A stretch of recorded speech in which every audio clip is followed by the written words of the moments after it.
Welcome to ElsieNews at 1. We will take a look at evocative issues affecting public attitudes in business, politics, education, sports, science, and technology. I am Shirley Elsie. Former Brazilian president is in police custody over corruption allegations. A warrant of arrest was issued for him. The Supreme Court ordered the arrest and served him a 12-year jail term. He was considered a frontrunner for this year's coming elections in October. The scandal has, however, set him back a bit. He is involved in a money laundering scandal in Brazil. He was found guilty in July of 2017, but he denied the charges. His wife, among 6 others, were also guilty of the crimes. Real Madrid coach Zinedine Zidane resigned, and this move surprises footballers, fans, and football administrators across the world, especially after his 3rd consecutive win in the UEFA Champions League trophy. He has won 9 trophies in the 2 years he has been in Real Madrid. This season, Madrid finished 3rd in the Copa del Rey, the only trophy Zidane did not win. Zidane felt that Madrid needed a fresh start, a fresh voice, a fresh method in order to win some more. Here in Kenya, however, coaches will cling to their position until they're worn out and have no value whatsoever. I feel like this Frenchman should come and teach us some tricks. Uganda imposes tax on the use of social media. I'll let that sink in. So, in a bid to raise revenue for the country, the government thought that the best way was to impose tax on the use of Facebook, Twitter, Instagram, YouTube, WhatsApp, name it.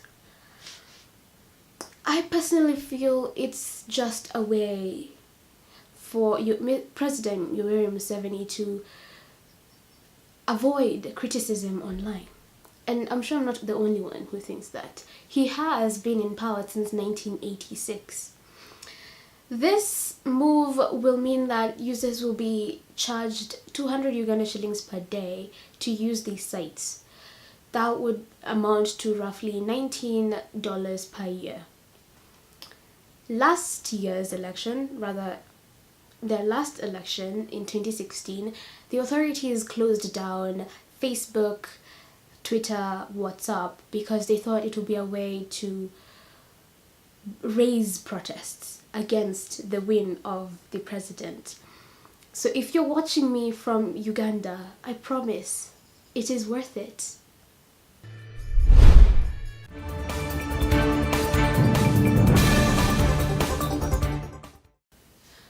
Let's now get to hear from Ariane, who has prepared a feature for us today regarding the topic of the day, which is politics and corruption. Let's head on there. Corruption is nothing new in Kenya. Every day we get to hear stories about corruption cases with rogue police officers, politicians, and private entities. Victor Otieno is a businessman in the Nairobi CBD who does big things in small ways. My name is Da Silva, the fashion guru. For those who doesn't know me, my real name's Nikon na jina ya serikali na jina yangu. So jina ya serikali ni Victor Otieno, but people mostly know me by Da Silva, the fashion guru. Many people come to him because of his genuine merchandise, integrity, and amazing fashion sense. A lot of his customers keep coming back for more. A walking customer can leave his shop with a fully styled wardrobe. I'm a celebrity stylist. Most of the time I deal with celebs. I got a boutique in town, a cloth line, a very big cloth line. I sell designer stuffs most of the time. So like, you know, the designer stuffs like Gucci, Prada, Louis Vuitton, Fila, Nini. Yeah, most of the design clothes most of the time. I've dressed Willie Paul, Bahati, Erico Mondi, most of comedians. Actually, the list is endless. I got Eric Wash, you see? I've got most of celebrities. Corrupt city marshals add more challenges to his business, and he doesn't like the fact that they interfere with everything. Boniface Washira works at a movie shop, and he too faces his own challenges. I work at Closet Media, Entertainment, in town, a Menti House. We open at 9 a.m., close at around midnight every day. Our challenges are customers lose a lot of their items like USB. There are also some customers who are irritating, but as per me, I don't care as long as the business is running each day. Facing all these challenges made him detach from caring as long as the bills get paid. Sell movies, series, documentary. We also deal with supply of music. We also deal in entertainment industry, like events. We make roughly in an estimate of around 40,000 to 60,000 a month.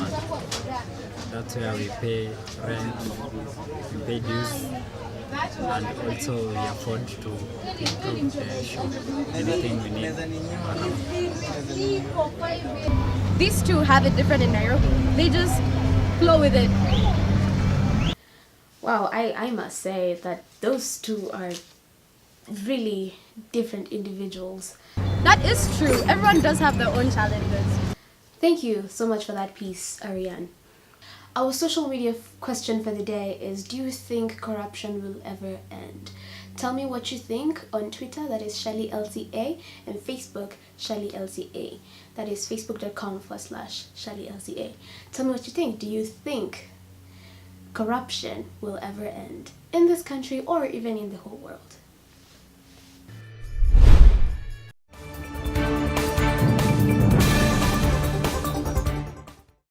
Let's go back a little bit to the story of the ex-Brazilian president and his allegations of corruption. Because corruption is not a new thing in Kenya, it's almost our national anthem at this rate. Today I'll have a panel that will discuss more on corruption and what to do as a nation or as a people. I'll have Lavan Alois Otieno, who's a student leader at Daystar University, Nairobi campus. He is the president. And William Bibio, an advocate in Nairobi. My third panelist sadly could not make it, but we'll have to do without him. So welcome Alois and William. Let me start with you, Alois. What do you think of the actions of the ex-Brazilian president? Do you think those were noble actions? So are the actions of former President Lula noble? You can look at it in two ways. One, you can say it is noble, that he actually decided to turn himself in. This needs a lot of courage and it shows a lot of selflessness as a leader. However, again, there's the other angle where it seems that he only turned himself in because of the pressure. There was a 2-day standoff in Brazil and that seems to have been the reason why he actually decided to turn himself in. Again, I have a problem with the fact that he is actually being accused of corruption. So turning himself in, yes, is a step in the right direction, but the problem or the solution would have been not to participate in corruption itself. William, let me go back to you a bit. Do you think any of our leaders could or would surrender office if found guilty of corruption? Well, in my opinion, I think it's really difficult for them to surrender. We have 2 cases of past presidents. There's a case for Goldenberg and the other one for releasing. The former presidents vehemently denied that they were involved in the corruption and they never surrendered to it. So I really don't think that they cannot surrender to corruption. I'll step into a more controversial question. However, I need to ask this, Alois. If you were accused of corruption right now, would you resign office? Yeah, definitely I would step aside to allow investigations to take place. That's the only way that I would be able to clear my name. I feel like why most politicians or leaders don't choose to step aside is because they're afraid of never getting back into that position or never getting to cleanse their names forever. But I think it's a price you pay as a leader. Well, I would first start by saying that I think corruption is a cancer. And it's really something that drains down a country, it wastes talent, and tackling it, I think it starts at home. The ABC charity starts at home. Parents should teach their kids on corruption. They should teach them on the values of integrity. So as teachers, I think basically if kids learn from the start that corruption is bad and they should have the values to help a country build itself, then I think we can tackle corruption. William has mentioned that corruption is like a cancer. So Alois, tell me, do you think there is a way for corruption to end, if at all it is like a cancer? Oh, corruption, most of what we see is actually what we are shown or what we are supposed to see. But corruption goes deep. It's the simple thing as, giving a watchman 50 shillings to provide for you parking, or giving him 50 shillings after your leavings for him doing his job. So it's deeply rooted, and the only way to stop corruption is by us as individuals making the conscious decision. And it's the small things that we do that ideally bring up the huge corruption scandals that we see. So it starts with us as individuals. It can't stop, but it'll take years, because it's also taken years to do corruption. It started with our forefathers, so it's going to take a long time. Most people would argue that if you give that watchman that 50 shillings, it's just basically appreciating them. So how would we handle that situation? I believe the watchman is already appreciated by him getting a salary. I think the best way to go about that is ensuring that all our workers or employees are actually well paid, so that they don't have to expect extra from anyone else. And you, William, your parting shot, please. Well, in my opinion, I think it will end someday. But we'll have to start, as I say, we'll have to start from the family, from the basic unit of the society, where parents will be able to teach their kids the right values. Then the teachers will teach them. Because at the end of the day, you find, even in the government institutions, the young people are the ones who are corrupt, because they've lived seeing the older guys taking money, getting unjust enrichment, and living the good life. And basically, the values that we have are the values that will help us. So I think it will end one day, but people from the family will have to teach their kids on how to live well. That will be all. Thank you very much to my two panelists. That was Alois Lavanatino, a student leader at Daystar University Nairobi campus, and William Bibio, an advocate in Nairobi. Thank you very much, gentlemen.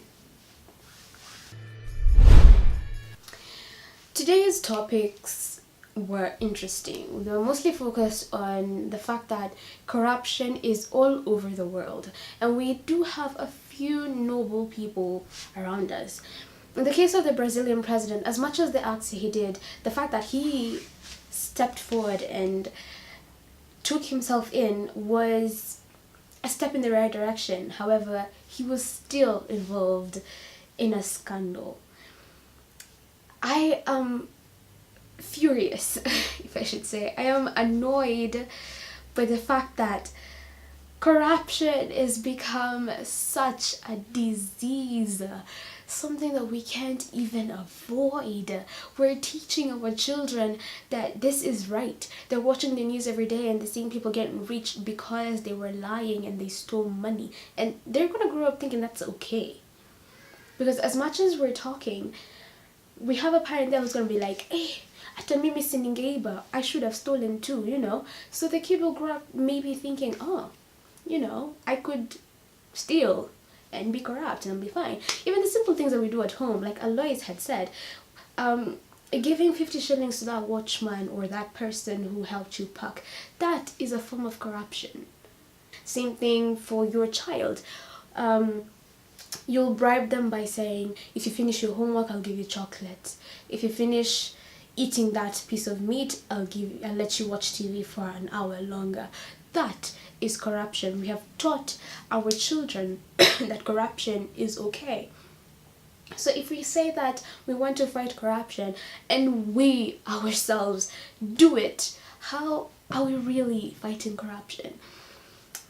Today's story of Real Madrid's coach resigning because he felt that there's something missing and I must give these people the best. That is leadership. That is the selflessness that we all need. Like, I can't push you forward and therefore I must step back so that the next person comes and pushes you further ahead. I have reached my optimum. From here on out, I can't do more than this. You need someone else to push you. And I think this cuts across everything. This will actually help us fight corruption. This will help us get good leaders. This will help us be better individuals if we follow this one example. And this thing for greed, why are we so darn greedy? We were given the world by God. We have the entire world for ourselves, and yet we still want to steal. You know, it's frustrating for me. It's frustrating for many other people, and I tell this to so many people that I meet. If you feel that we need to fight corruption, don't be like, it's always like that. No, it's not always like that. We make it like that. It starts with you. We really need to stop blaming people. We need to stop blaming politicians. We need to stop blaming our forefathers. We need to stop blaming colonialists. We need to start blaming ourselves. Say, hey, I have been corrupt. How do I change? Because that's the only way we'll end corruption. It is a cancer, but we need to learn new ways to fight it. Thank you so much for watching my show. This has been Elsie News at 1. You can follow my social media handles, facebook.com/Shirley Elsie, Instagram.com/Shirley Elsie, Twitter.com/Shirley Elsie. And of course, subscribe to my YouTube channel. Click on the bell button to get notified when I post. And give this video a big thumbs up. Comment down below everything you want me to change in the video. Anything you want me to improve. Anything you want me to add on to the video. And I'll appreciate all your comments and likes and visitors. So welcome to ElsieTube. This is my YouTube channel. Give me some love. I'll give you some love. And let's build this together. Until the next show, I am Shirley Elsie.